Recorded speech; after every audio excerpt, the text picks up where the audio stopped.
For today's World Spotlight, we're going to be putting Regidrago in the lens for the World Championships. It's by all accounts the deck that gains the most from Shrouded Fable, so let's jump into the general strategy of the archetype, and that is we are trying to copy all sorts of dragon Pokemon in our discard pile with the Regidrago's VSTAR Apex Dragon Attack for 2 grass and a fire. A pretty steep cost, but we are trying to weave in Teal Mask Ogerpon EX as the self-accelerating option alongside the full count of 4 energy switch within the deck list to try and make it a little bit easier to get this Regidrago established. Now, even though we just play the 4 copies of E-Switch, we can also use that Legacy Star V-Star power to discard the top 7 cards of our deck and put 2 cards from our discard pile into the hand. So it doesn't have to be just from those 7, which means that the longer you can delay this V-Star power, the better and better it becomes in terms of helping you get over the line and find combo pieces together, but that also means you do have access to even more energy switch when required. So that's really how it works. We're using the Ogerpon EX to help power up the Regidrago in the first instance,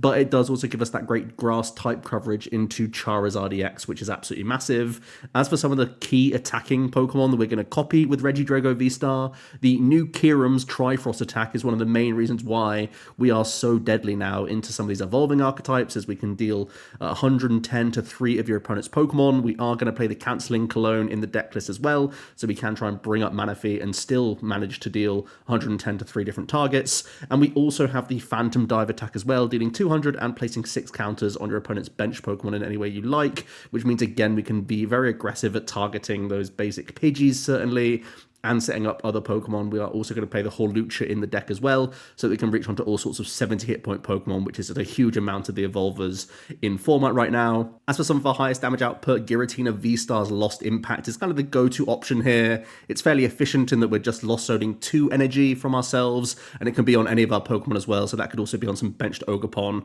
if you're expecting the Regidrago V-Star itself to tank for a turn, which is massive. We can't actually KO everything in format, but it gets just enough of a job done, especially with the Phantom Dive also possibly setting up damage on other more high hit point Pokemon like some of the stage 2 EXs. And bear in mind, Ogerpon can already get through Charizard, so it's really just looking at like opposing Dragapult EXs if they're physically in play, as well as things like Gardevoir EX, which may stay out of our range. But typically we have means around these sorts of matchups without having to require the Giratina's V-Star, as we're going to try and target other Pokemon in those sorts of matchups. Let's have a look at the Trainer Hill data then, and I've sort of held off on talking about Regidrago despite it being one of the top contenders for the World Championships, because I wanted to give ourselves as much time as possible to have a look at that matchup data in the Shrouded Fable format. I don't think it's really worth looking at the Twilight Masquerade format for Regidrago because it changes so drastically with the inclusion of Cancelling Cologne and that Kyurem combination. So this is just 12 days, and it's only online data, of course, so it is still kind of speculative, but some good signs here is that you're at least even into the Gardevoir matchup and the Chien-Pao matchups. You do boast that favourable time into Charizard as well as the Dragapult, so as you would expect, Regidrago is pretty okay coming against all these sort of stage 2 archetypes, as we can so often just delete their engine style Pokemon in those opening stages and have blowout turns. Not the least the fact that they have to just draw even better in the opening turns to get Manaphy to protect themselves. We, of course, also, with that Kyurem as just a physical attacker we can put into play against the Lost Zone decks, have a very favourable time there.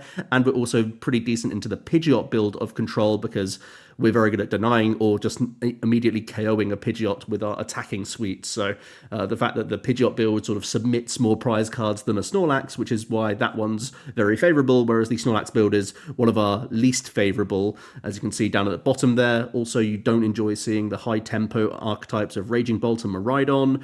You're slightly unfavourable into the Lugia matchup. You also don't enjoy seeing the Iron Thorns quad-style deck popping up, and the Ancient Box is also a bit of a tricky one. Let's have a look at a 54-card skeleton then of the Regidrago. We're going to have 3 of the V-Star as kind of the minimum counts in here, as well as 3 copies of the Teal Mask Ogerpon. Because Dragapult EX is such an important attacker, and it's one that you love throwing into the discard pile because it has no downside, no drawback, compared to Giratina and Kyurem, which are either lost zoning or discarding your energy, we're going to have 2 copies in the deck list. It's just too important to prize this card, as it is like a bread and butter attacker. You can find means of using it in all sorts of matchups, even into other multi-prize matchups. It's actually still very very powerful. So you do need to have the 2 copies there. Then you have the 1 Giratina, the 1 Kyurem.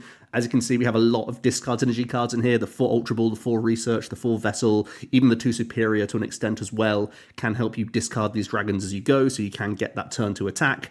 And of course, if all else fails, you can just flip your V-Star marker and use that Legacy Star early. You do have to try and save this if you can, but there are going to be those situations where you just haven't found your dragon Pokemon, and you will have to flip that V-Star just to get something going. You can see there is the Horlucha in here, that flying entry, placing 1 counter on 2 of your opponent's benched Pokemon is really handy. It sets up, like I said, the 70 hit point basics with Phantom Dive, but also can set up some 210 hit point 2 prizes as well, for you then to gust those up with Phantom Dive. So looking at opposing Teal Mask Ogerpon, looking at Fezandipity EX on the opponent's side of the field, being able to flying entry into those sorts of cards as well can actually be pretty massive. Speaking of which, we are playing our own Fezandipity EX because we're already going to litter our bench with lots of Ogerpon and bench Regidrago V. We may as well have another 2 prize Pokemon in play, and this allows us to just draw more cards, which is really important for a combo deck like this. And then we have also a Mute EX, which can also help out when we are getting Iono down to lower hand sizes.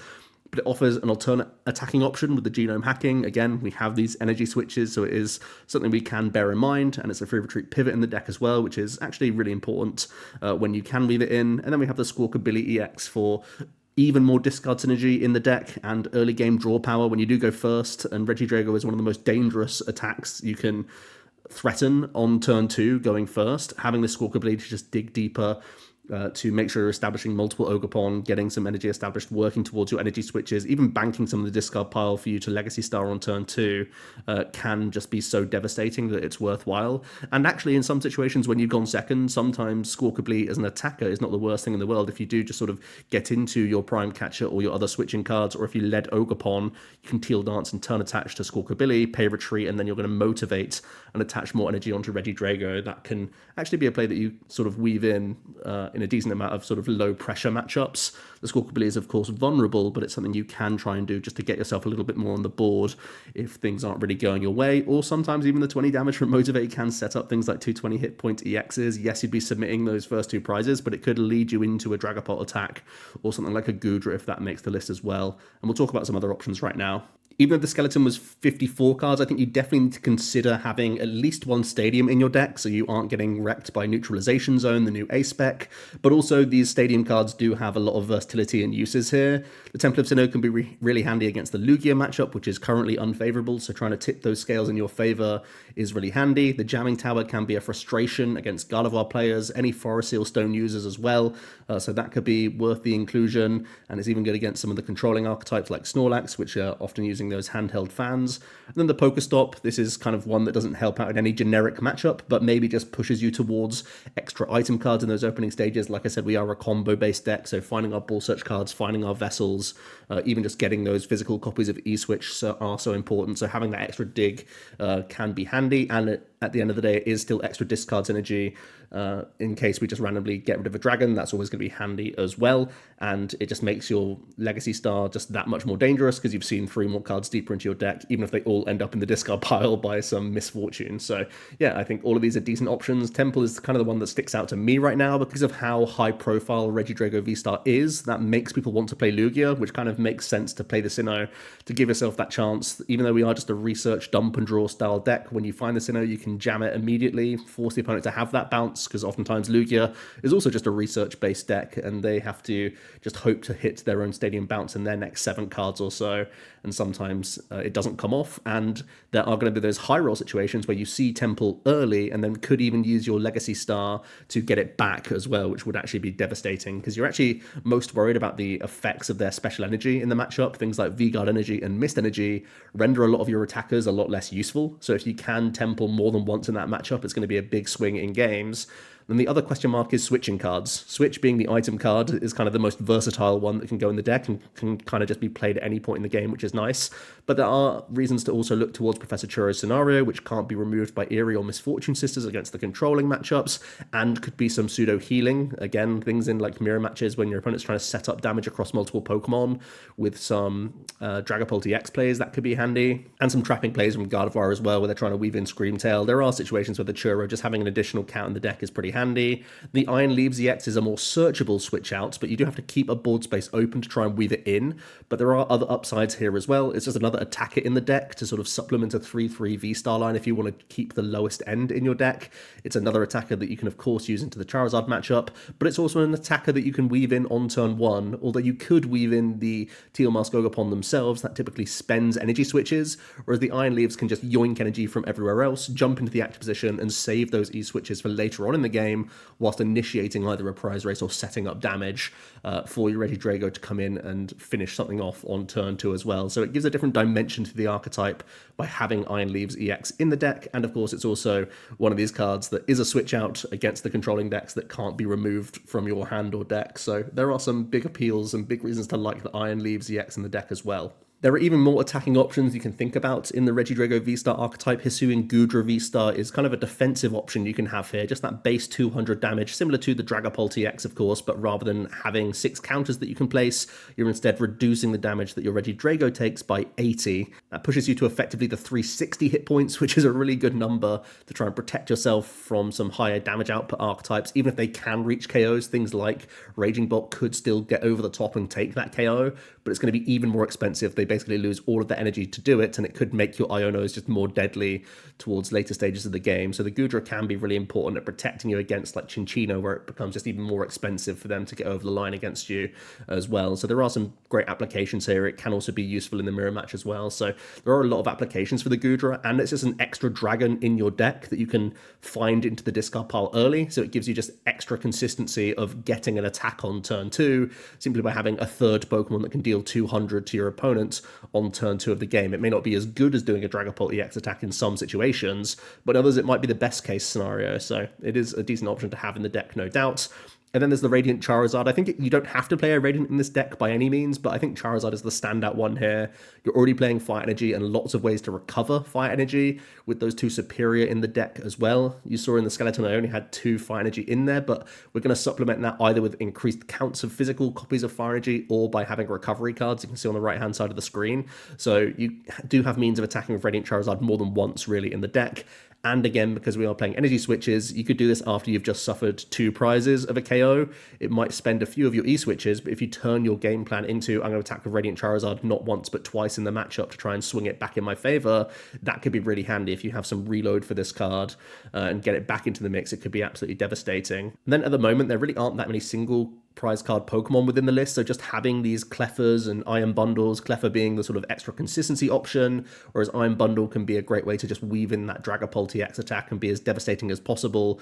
With the boss's orders at a 2 count and the Prime Catcher, there are situations where they just get discarded with Research or your Legacy Star and you are sort of running low on Gust, but by having the Iron Bundle, a sort of recoverable and more searchable means of pushing something out the active, can make the most out of that Dragapult attack as well. So these are some single prize card Pokemon that you can put into play, protect yourself against Iron Bundle plays in the aggressive matchups, and just be a 1 count that you can shove into the active position as a single prizer and force your opponent to have more outs in the first instance. But they do have these sort of secondary upsides as well in the deck. And then the question mark over recovery, really. Do you want to just increase counts of like having more Regidrago V, higher counts of your basic energy just to get into the game, and you enjoy seeing these cards earlier on in hands, of course? Or do you want to have some more value picks like a Super Rod, which can sort of allow you to cut these corners, knowing that if it's in the bottom half of your deck, this is going to be a great way to reload multiple energy cards or multiple Pokemon to safeguard you from your Legacy Star and almost allow you to play greedier with your options with Legacy, knowing that Super Rod is still somewhere within the bottom section of your deck. Or the Night Stretcher, which isn't really a value card, but can sort of be that substitute for a 4th copy of this, that, or the other, and can be flexible in that regard as well. So if it is, again, in those sort of bottom 20 or 30 cards when you are just research digging, that Night Stretcher can be the out that you're looking for to, you know, recover a Radzard or recover a Fire Energy or recover a V-Star that you had to discard with Legacy Star or Research earlier on. So I do think you have to play some form of recovery. I think the 2 Superior is a great start here because of how expensive your energy attackers are, and just because Ogopon also translates to draw in the late game. You're always going to play the 2 Superior, but it's whether you want to play increased counts of just physical Pokemon or energy, which are more rigid, or if you want to have some recovery cards, which can represent extra value or extra flexibility within the deck as well. So for the first fleshed out 60, we're going to be looking at a build that incorporates the Hisuian Goodra here, as well as the Radiant Charizard. I do think the Charizard's kind of just too good not to play. As we look at some matchups later, you'll see that one of our win conditions is just going to be throwing Iono and Radzard at opponents and seeing how that functions, because we are going to be the defensive archetype in some matchups. So I do think it is a premium card to play. I also think the Temple of Sinnoh wins out right now just because of how popular Lugia is expected to be. And then in this list, I'm playing one copy of the Switch because it's just the most versatile item of the bunch compared to the Leaves, which has upsides but also downsides, and the Churro, which has mostly downsides but some massive upsides in specific matchups. And then I'm playing the one Night Stretcher and the one Super Rod in the deck list, trying to combine that flexibility and value a little bit. But as you can see, I'm only at 9 energy. I think oftentimes you'll see like a third Fire Energy. Oftentimes you will see 4th Regidrago V or just 4th Teal Mask Ogerpon within the list. I really have tried to trim the counts as much as possible and hope that the combination of Rod and Night Stretcher gives me enough flexibility and sort of burst recovery from the Super Rod side of things that I can cut these corners and still get away with the counts that I have, although they are reducing the physical counts in the opening stages, so you might have reduced percentages of just getting into the game with these counts. And then this build is kind of the opposite, really, where we're increasing the basic grass count by 1, the Ogerpon count by 1, to try and supplement the Iron Leaves EX, which just has that great tempo attacking option. I think it makes more sense to play the increased counts of these cards because you really are working towards having to have like Research and Squawkabilly on turn 1 going second, so you have that reliability of a turn 2 attack with Iron Leaves EX, because if you don't get that attack with Iron Leaves, it's kind of useless unless you're up against the control matchup. So I do feel like it's really important to increase these counts to make it more reliable of an attacker. The other counts here are the Radiant Charizard and the Sinnoh, which I still think are just the go-to options right now. And then just the one copy of Night Stretcher. I think you can get away with a 3/3 Regidrago and just one Stretcher rather than requiring a Super Rod in this instance, because we do have the Iron Leaves and Radzard, which can be backup attackers, of course, and Ogerpon in some matchups as well will also come in and attack when need be. Onto the matchup specifics then, and Lugia, like I said, some of its biggest headaches are going to come in the form of their energy cards that they have. The Legacy can turn one of their multi-prizes into a single prizer, which is a huge headache, certainly the Blood Moon Ursaluna late game, or if they do have early game V-Star and Boss's Orders, that's going to be a headache for you as well. If they're going to get through your Ogerpon and your Squawkabilly and Mew and those sorts of Pokemon, that's how they can get very effective and cheap uptrades, but also they can have V-Guard on their Pokemon and Mist Energy, so they're undoing the value of Dragapult EX and, you know, the one-hit KO potential that we have of Giratina, which kind of makes Goodra that standout option, I think, in this matchup, where you can try and weave in that as an attacker, hopefully sponge hits, and that's when you're looking to also weave in your Kyurem as an attack. Once you've sponged a hit with one of your Regidrago V-Star, that's when you can sort of gain some tempo on them and take multiple KOs in a turn. And obviously, with the Temple of Sinnoh in both of my deck lists, there are situations where you can get around that Legacy energy, you can get around Miss energy as well, so there could be situations where you can Sinnoh, Hawlucha, KO like a Minccino as well, which could be massive. Obviously, you don't need that higher damage output to get through the Chincinos themselves, and again, Goodra can be really handy here. If you can Gust KO an Archeops, and you have good confidence that you're going to stay out of Cinccino range thanks to a Goodra attack, that could be huge. So really it's about weaving in that Temple of Sinnoh, I think. The matchup is really hard without it, and I do think it's a very low percentage one, actually. I was surprised that the numbers were around that sort of low 40%, because I have found it very troublesome, especially going second into the Lugia matchup as Regidrago. So I think it's worth teching for to make this one a little bit more balanced, to be honest with you. I think going first, you definitely have a decent chance into this matchup, honestly, with the tech inclusions, where you can get those tempo damage swings in, where they haven't developed Archeops yet, so they have to be a little bit more cautious about when they're weaving in Minccino. And again, the Kyurem can also punish the fact that they're benching double Minccino or something like that, or even evolving up into double Cinccino. That's where things can get awkward for them. And again, we know that Lugia is not the most consistent archetype in the room, so I do think it's worth teching against because it's going to be a high-profile matchup. But I do think we have avenues here with the Sinnoh in the list. Next up, we have the Gardevoir matchup. We're definitely going to be the aggressor in this instance, where we're going to try and certainly get some Dragapult attacks in with Hawlucha to deny some Curliers, or we're going to be trying to weave in our Gusting cards as quickly as possible to start taking out some Curlier to stop their draw altogether. There may also be those high roll blowout situations where we have a Kyurem Cologne play as well, although typically I would advise you to try and save that for later stages to be like an end game play, force the Gardevoir to play very strange board states where they can't weave in their Monkey Dory or their Curlier, or they open themselves up for the late game swing play back in our favor. I think the main things that the Gardevoir players can do that you have to sort of watch out for, of course, they do have these comeback cards, so as soon as you take that like early 2-prize lead or something like that, they are going to throw Stamp at you, or at least Iono, and oftentimes Countercatcher as well, so be aware of benching multiple Regidrago VSTAR, be aware of their sort of reach as well. If they are going to come in with like a Drifloon, Bravery Charm to KO your only VSTAR, how can you respond on that, especially on a lower hand size? So developing proactively things like Mew and Fez can be really handy in this instance, and also keeping track of your switching cards, of course. And if you are playing that Iron Leaves, keeping a board space open is also like really valuable, so you can draw into any Ultra Ball and get yourself back into the mix. The Klefki could be a headache in the opening stages, but it could also play towards your favor with the Kieran play as well. So it's really just about them and how they utilize the Klefki more than how you deal with it, to be honest with you. They're going to slow down your tempo and sort of build up a board and start to curlier through their deck a little bit more. But it's also going to be a liability for them unless they play like double Churro and can pick this Klefki off the board. So I think it's still your priority to sort of cash in on it when you can. And that probably leads you down an avenue where you're going to take the Kieran prizes sooner rather than later while the Klefki is still in play. Do bear in mind that Monkey Dory can be an annoying attacker in the matchup, and they can use Monkey Dory to push Gardevoir out of range of a Giratina V-Star, and they can obviously also play Neutralization Zone, so you want to keep track of your stadium cards and not go frittering that card away if you can help it. And also be aware of Mimikyu. So yeah, there are a lot of hurdles for Gardevoir. They're going to play defensive against you because you're typically going to try and remove their engine pieces as much as possible. And if that's going to be the case, they're going to be cycling less and seeing less of their combo potential, to be honest with you. So it comes down to how powerful your openings are for the most part, in my experience. Onto the Charizard matchup, one that I think you're looking to see is Regidrago more than most matchups, to be honest with you, where you can easily deny their Pidgeot. That's going to be a priority for you. And even if they are getting Pidgeot established, trying to take that out early with a Giratina V-Star is massive. The main ways Charizard EX can initiate a prize race is going to be either by having a turn 2 Dusclops KO plus Burning Darkness combination, or if they are playing like a basic like Gouging Fire within their deck. Those are really the only ways they can be proactive, and it's not all that easy for the Charizard to weave it in. So once again, I kind of expect them to be playing from behind, trying to use Radiant Charizard and Iono on their own end. We typically have like no trouble getting through the Charizard EX because we have weakness with our Ogerpon, and the Regidrago has so many avenues to multiple prize turns as well with the attacks that we can copy here.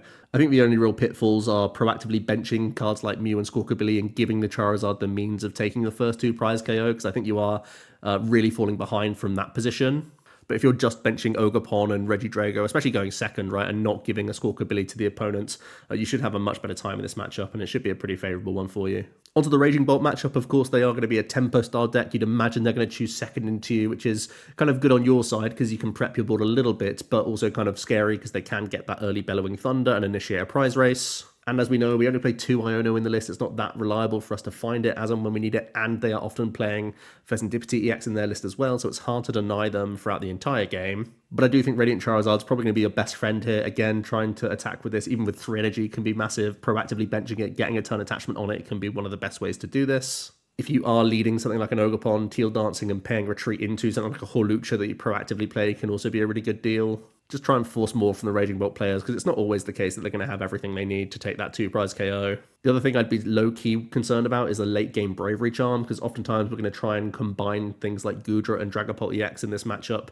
to allow ourselves to have 4 prize turns. And just have an awareness that Bravery Charm can maybe strip that away from us. So you want to calculate how you're placing your counters. Oftentimes placing 1 on multiple Ogerpon and then 4 onto a Raging Bolt on the bench is going to be your best split here. Onto the Snorlax matchup, I think you do have plenty of outs in this one to get over the line, and you are going to have high tempo at your disposal, which is massive. But it's going to be down to the Snorlax player to try and weave in their Eries and Misfortune Sisters, and they're obviously trying to hit your item cards, so trying to be aggressive, trying to save your Cancelling Clone and V-Star Power, of course, are going to be massive for getting through the Mimikyu. You can also use your Mew EX to get through it as well with the Ghost Eye attack, but it's not always that reliable because they also have hit point buffs tools. But the Mew is also decent into the Snorlax as well when you need to. Do remember that the Dragapult EX can still place counters on the Mimikyu when it's on the bench as well, so there's a few things you can do here. You do have very solid attackers into this matchup, and like I said, you do have a few switching cards and the Cancelling Clone, which is like a pseudo switch or a way to get through Mimikyu. I think the only real headaches come when you have sort of legacy stars that go haywire or researchers that are pretty grim in the opening turns. Onto the Lost Zone box matchup, this should be your bread and butter really with the Kyurem tech in the deck list, but I would be a little bit afraid of them pushing Iron Thorns EX in the opening turns just to deny your draw power. If a Lost Box goes first into you and gets that Iron Thorns in the active, that could be quite scary. Or equally, if they go second and have the absolute dream situation with Chorus, Vacuum, and get to 7 and Mirage Gate and swing with something like a Roaring Moon EX, that could also be very terrifying. Typically, though, we should have great combat mechanics here with our Kyurem that we can physically put into play into this matchup and attack with. We also have the Radiant Charizard, which can obviously come in later on as well, so I think we have a number of single prize threats which should be a big issue for them.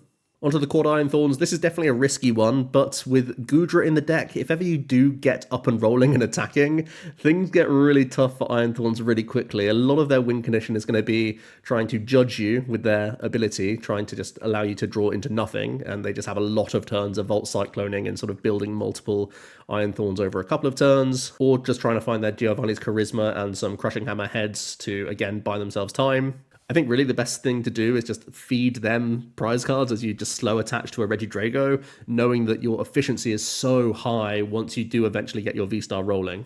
Also remember you do have ways around the Legacy energy as well with the Dragapult EX damage, so you don't have to be too concerned with that. Onto the Miraidon matchup, similar to the Raging Bolt really, in that they will come out the gate swinging, oftentimes attacking with the Miraidon EX itself. So again, the same sort of rules apply. Try and get that early single prize Pokemon into the active position if you've gone first. Weaving in your Dragapult EX attack, and of course your Rolling Iron is also effective here to stay out of Raichu range. And I'd also have the sneaky suspicion that they can have Bravery Charm, so be aware of that when you're calculating your Dragapult math. It's also advisable that when you are attacking with that Radiant Charizard, that you should also put another single prize Pokemon into play, like physically benching a Kyurem or having your Hawlucha to play around your opponent's Iron Bundle. The same thing goes for Raging Bolt as well, if I didn't mention that when you are using that Radiant Charizard, you also want a second single prize in play, so the bundle can't just ruin your life. Onto the Dragapult EX matchup, this one should also be pretty reasonable for you. Again, you're denying the Pidgeot very often from them, which really just means they are a vulnerable archetype when they only really have Dracloak draws. So typically you're going to be the first one to get Phantom Diving. That's typically very good news for you. Of course, they can stay out of range out of your Giratina V-Star, so be more selective in terms of how you're placing your damage across the board. Sometimes it's worthwhile setting up Dracloak rather than taking multiple prizes as you go.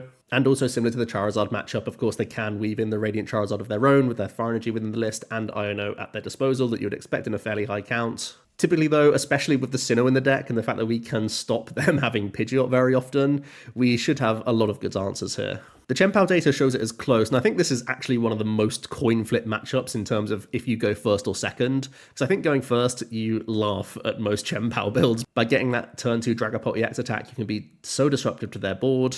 Whereas if you go second into them, it's very often that the Hailblade will take the first 2 prize knockout and they can quite easily find avenues to multiple prize turns from there. The emphasis for us, again, is going to be trying to play defense at that point, trying to take out Baxcalibur and Frigibax on the same turn, ideally with a Hawlucha play. Or again, trying to use Hawlucha on even multiple with Barrel to then have a Kyurem play over 220 hit point Pokemon could be huge, whilst also taking out another single prizer. There are avenues for us to catch up, but I do think you have to deal with a draw engine more often than not. Because if you have submitted those prize cards, you're probably going to have to weave in Radiant Charizard towards the end game. Onto the closing thoughts of Regidrago, then. It does feel like the format is sort of developing around it, with most people expecting this to be the best deck and maybe the most popular deck at Worlds, probably among the top 3 of popularity in most people's eyes. So it's pretty understandable that we have a mixed bag here of good and bad matchups, because it does feel like there'll be a number of players picking their deck with Regidrago in mind and making sure they don't have a bad matchup here. One of the core issues of Regidrago VSTAR is that there really isn't much room for tech cards. I think we can just about squeeze a tech card in a stadium slot and maybe like 1 attacking slots. But other than that, I've had to cut a lot of corners here. Like, gone are the days of me playing a 4th V in the list. I'm also, having quite a questionable energy count and trying to make the most out of recovery cards to sort of cover those holes. So Regidrago has had to sort of wear itself quite thin to really still stay on top with this volatile meta. The good news is that the fact that we have all these different attackers means we still can be versatile into a number of matchups and find spots where they're all handy. As ever, the intricacy and skill of this archetype is utilizing that V-Star power, trying to hold off on it when you can, deploying it at the right time, obviously making the right selection of cards that you need is going to be the sort of trickiest thing you can do with your Regidrago, and it's going to have a big say in sort of the win rate of this archetype overall. And also sort of joining that conversation is how we are cutting those corners, if we have sort of burst recovery options or just physically high counts of cards, just how many options we want to have into the deck versus just having the standard count in the deck list and make sure it does what it wants to on turn 2. Let me know your thoughts on Regidrago VSTAR. Do you think it's going to be the top contender at the World Championships? Do you think it's going to take home the gold? I'd love to hear your thoughts down below. Thanks so much for watching, and I'll see you tomorrow for another one. Cheers.